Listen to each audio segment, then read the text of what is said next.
سالم نے ابن عمر رضی اللہ تعالیٰ عنہما سے بیان کیا، کہا میں حضرت حفصہ رضی اللہ تعالیٰ عنہا کے پاس گیا۔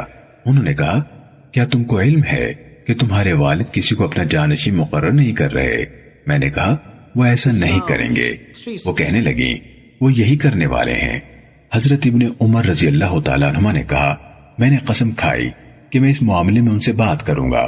پھر میں خاموش ہو گیا حتیٰ کہ صبح ہو گئی اور میں نے ان سے اس معاملے میں بات نہیں کی تھی، اور مجھے ایسا لگتا تھا جیسے میں نے اپنے دائیں ہاتھ میں پہاڑ اٹھایا ہوا ہو، یعنی مجھ پر اپنی قسم کا بہت زیادہ بوجھ تھا۔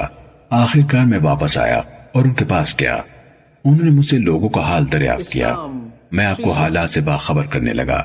پھر میں نے ان سے کہا میں نے لوگوں سے ایک بات سنی تھی، اور وہ سن کر میں نے قسم کھائی کہ وہ میں آپ سے ضرور بیان کروں گا۔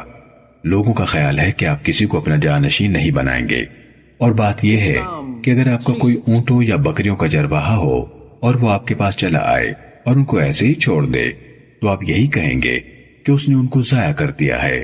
سو لوگوں کی نگہبانی تو اس سے زیادہ ضروری ہے۔ حضرت عمر رضی اللہ تعالیٰ عنہ کو میری رائے ٹھیک معلوم ہوئی۔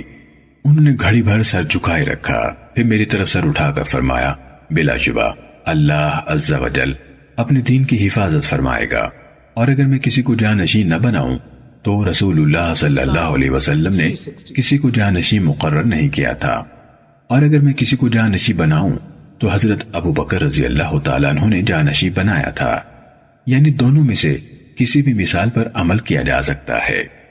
انہوں یعنی حضرت ابن عمر رضی اللہ تعالیٰ عنہما نے کہا اللہ کی قسم جب حضرت عمر رضی اللہ تعالیٰ عنہ نے رسول اللہ صلی اللہ علیہ وسلم اور حضرت ابو بکر رضی اللہ تعالیٰ عنہ کا ذکر کیا تو میں نے جان لیا کہ وہ رسول اللہ صلی اللہ علیہ وسلم کے طریقے سے کبھی نہیں ہٹیں گے، اور وہ کسی کو جانشین بنانے والے نہیں۔ صحیح مسلم